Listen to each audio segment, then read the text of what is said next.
নির্বাচনের আবহে রাজনৈতিক প্রতিদ্বন্দ্বিতা যত তীব্র হয় ততই সামনে আসে এমন কিছু ঘটনা যা শুধুমাত্র দলীয় সংঘর্ষের সীমা ছাড়িয়ে সমাজের গভীরে প্রভাব ফেলে। ভোট মানেই যেখানে গণতন্ত্রের উৎসব, সেখানে বারবার উঠে আসে হিংসা, ভয় দেখানো এবং প্রতিহিংসার অভিযোগ। এই প্রেক্ষাপটে উত্তর 24 পরগনার বসিরহাটের সাম্প্রতিক ঘটনা আবার প্রশ্ন তুলেছে। রাজনীতির ময়দান কি ক্রমশ ব্যক্তিগত জীবনের ভেতরে ঢুকে পড়ছে? এই ঘটনাটা ঘটেছে বসিরহাট পৌর এলাকার 9 নম্বর ওয়ার্ডে, যেখানে এক প্রবীণ ব্যক্তির ওপর হামলার অভিযোগ ঘিরে উত্তেজনা ছড়িয়েছে। আহত ব্যক্তি সনদ দত্ত, যিনি কোনো রাজনৈতিক নেতা নন, বরং তার অপরাধ তার মেয়ে একজন সক্রিয় রাজনৈতিক কর্মী। অভিযোগ অনুযায়ী তার মেয়ে বিজেপির সঙ্গে যুক্ত থাকায় তাকে লক্ষ্য করে হামলা চালানো হয়। স্থানীয় সূত্রে জানা যায়, শনিবার 18 এপ্রিল গভীর রাতে কাজ সেরে বাড়ি ফিরছিলেন সনদ দত্ত। সেই সময় কয়েকজন দুষ্কৃতী তার পথ আটকায় এবং তাকে চাপ দিতে থাকে যেন তার মেয়ে ভারতীয় জনতা পার্টির হয়ে প্রচার বন্ধ করে। শুধু তাই নয়, পরিবারকেও রাজনৈতিক কার্যকলাপ থেকে দূরে রাখার হুমকি দেওয়া হয়। কিন্তু সনদ দত্ত সেই চাপের কাছে নতি স্বীকার করেননি। তিনি প্রতিবাদ করেন, আর সেই প্রতিবাদের ফলেই তার ওপর নেমে আসে বেধড়ক মারধর।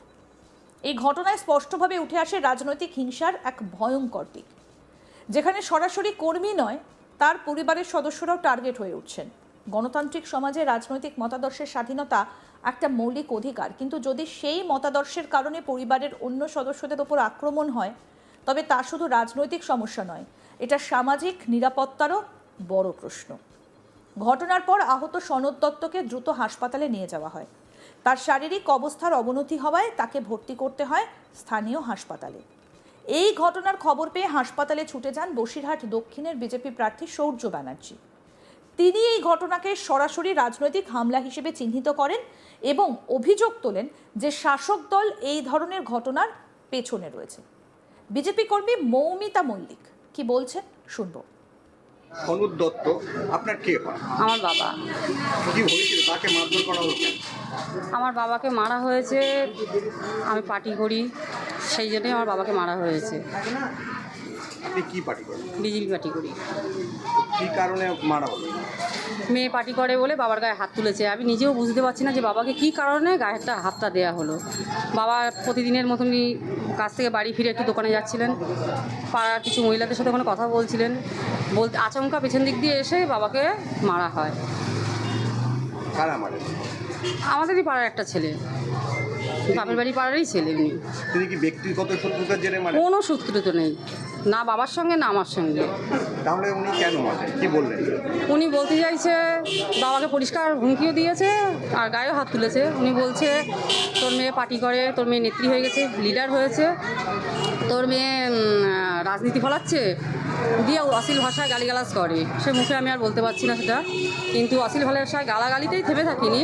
ওখানে মারার পরে বাবা যখন বাড়িতে চলে আসলেন, আসার পরে নিজের বাড়ির সামনেই দাঁড়িয়ে আছে, সেখান থেকে আবার তেড়ে আসে, এসে বাবাকে দ্বিতীয়বার আবার গায়ে হাত তোলে। সেখানেও থেমে থাকিনি, আবার ক্লাবে যায় বাস আনতে। যখন পাড়ার মহিলারা ওনাকে আটকায় যে তোমরা মারছো কেন, প্রতিবাদ জানায়, তখন সেই আমাদের পাশেরই সেই কাকিমাকে অশ্রাদ্ধ ভাষায় গালিগালাজ করে। তাকেও বলছে যে তুমি লিডার হয়েছো, মানে পুরো দাপিয়েছে।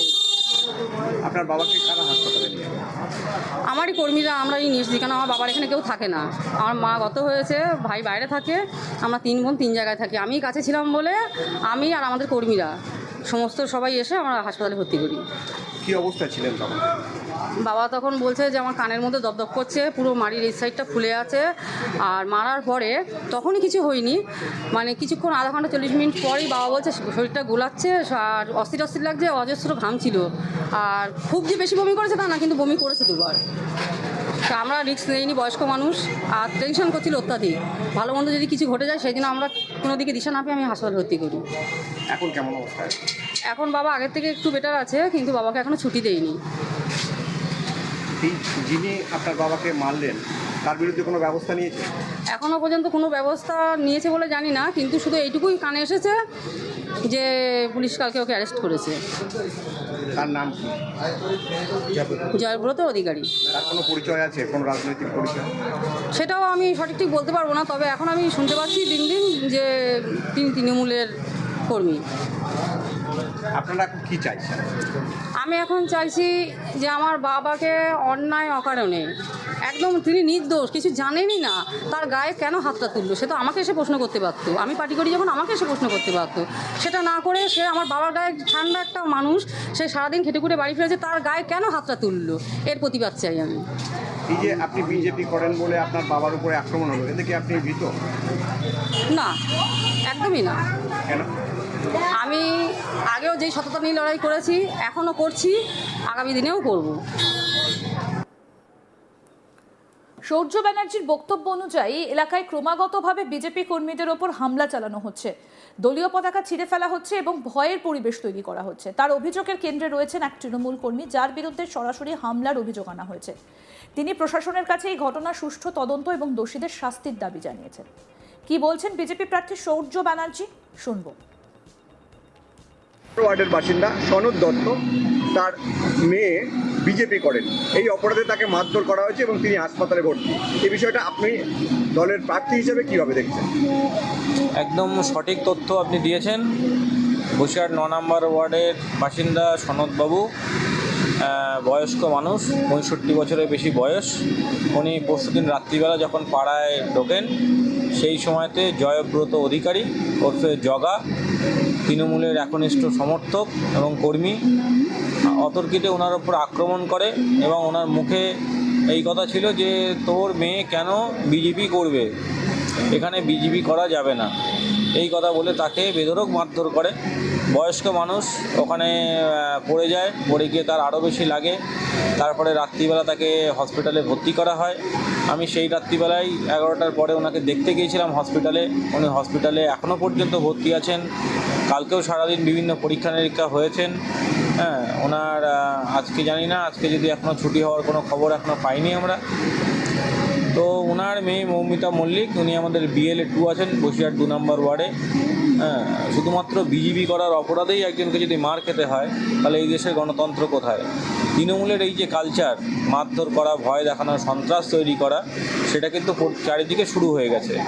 এখন আমাকেই ফোন করে হুমকি দেওয়া হচ্ছে যে আমাকে এবং আমার পরিবার সহ সবাইকে হত্যা করা হবে। তাহলেই বুঝে দেখুন যে বাকি যে সমর্থকরা আছে, বাকি যে কর্মীরা আছে, তাদের ওপরে কী ধরনের মানসিক অত্যাচার চলছে বা শারীরিক অত্যাচার চলছে। এই যে আপনাদের দলেরই একজন কর্মী, তাকে মারধর করা হলো, তার বিরুদ্ধে কি আপনারা বিষয়টি থানায় অভিযোগ জানিয়েছেন? হ্যাঁ, থানায় অভিযোগ জানিয়েছি এবং ইলেকশন কমিশন অফ ইন্ডিয়াতেও অভিযোগ জানিয়েছি।